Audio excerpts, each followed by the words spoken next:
दोस्तों, हमारे YouTube channel में आपका स्वागत है। जैसा कि वर्ग 2 के अभ्यर्थियों के कमेंट आ रहे हैं कि हम लोगों को ज्वाइनिंग कब तक मिलेगी, और साथ में वर्ग 2 के अभ्यर्थियों के ये भी कमेंट है कि क्या हम लोगों को ज्वाइनिंग मिलेगी या विभाग इसी तरह से लटका कर रखेगा। जैसा कि वर्ग 3 के डॉक्यूमेंट्स वेरिफिकेशन की प्रक्रिया प्रारंभ हो चुकी है, तो वर्ग 2 के अभ्यर्थी जानना चाहते हैं कि उनका जो बचा हुआ प्रोसीजर है वो कब प्रारंभ होगा। यहाँ पर काफ़ी अभ्यर्थियों के कमेंट आ रहे हैं कि जो 12.4 का फैसला है वो कब तक आएगा, और क्या फ़ैसला आने के बाद ही उनके बाकी का प्रोसीजर शुरू होगा। तो इस प्रकार के कमेंट आ रहे हैं। सबसे पहले हम बात करेंगे कि 12.4 के फैसले जो 12.4 है उस पर फैसला कब आएगा। तो जैसा कि 3 मंथ के लिए जो आपका जो डिसीजन था उसको होल्ड कर दिया गया था, यानी हार्ड एंड रिजर्व कर दिया गया था।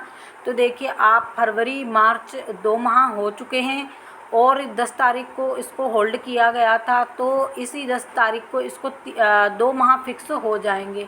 तो इस 10 तारीख के बाद आपका यानी कि कभी भी इसका फैसला आ सकता है, यानी अप्रैल आप ये मानकर चलिए कि मिड से लेकर 15 से लेकर आपका 30 के बीच में कभी भी इसका रिज़ल्ट ओपन हो सकता है, यानी विभाग कभी भी इसकी हेयरिंग करवा सकता है। और जैसा कि पहले एक हेयरिंग लगेगी, ये इसमें डिसीजन लिया जाएगा कि आपकी इस तारीख को हेयरिंग है, यानी पहले एक हेयरिंग लगेगी इस बीच में, यानी जो 10 तारीख हो जाएगी उसके बाद एक हेयरिंग लगेगी कि आपकी इस तारीख को सुनवाई की हेयरिंग है, उसके बाद एक हेयरिंग लगेगी सुनवाई की और डिसीजन आ जाएगा आपका।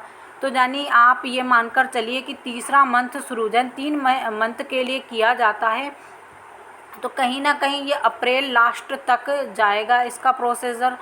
और आप ये देखिए, अप्रैल लास्ट या मई के शुरू वीक में इस पर डिसीजन बिल्कुल आ जाएगा।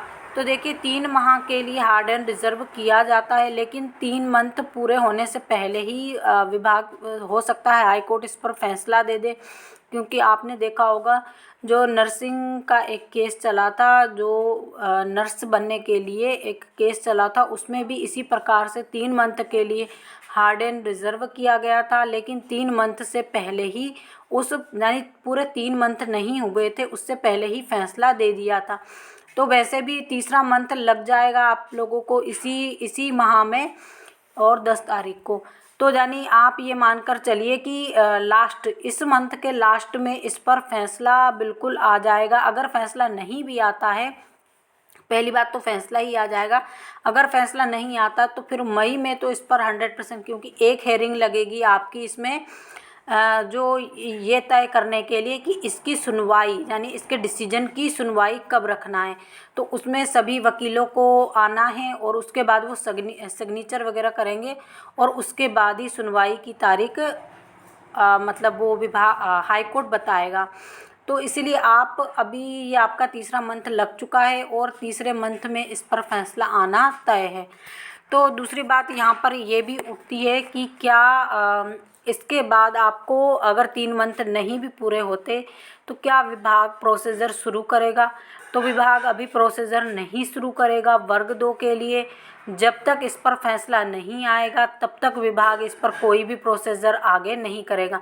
हाँ, हो सकता है पात्र अपात्र की सूची जारी कर दी जाए और आपकी चॉइस फिलिंग करवा दी जाए, लेकिन आपको नियुक्ति तो इसके बाद ही मिलेगी। वैसे तो हम ये श्योर हैं कि पात्र अपात्र सूची भी, या आप कहिए चॉइस फिलिंग की प्रक्रिया भी है जो वो आपका रिज़ल्ट संपन्न होने के बाद, यानी जो 12.4 का रिज़ल्ट है उसके बाद ही करवाई जाएगी। बाकी अभी विभाग क्या तय करता है इस पर कोई भी जानकारी नहीं है।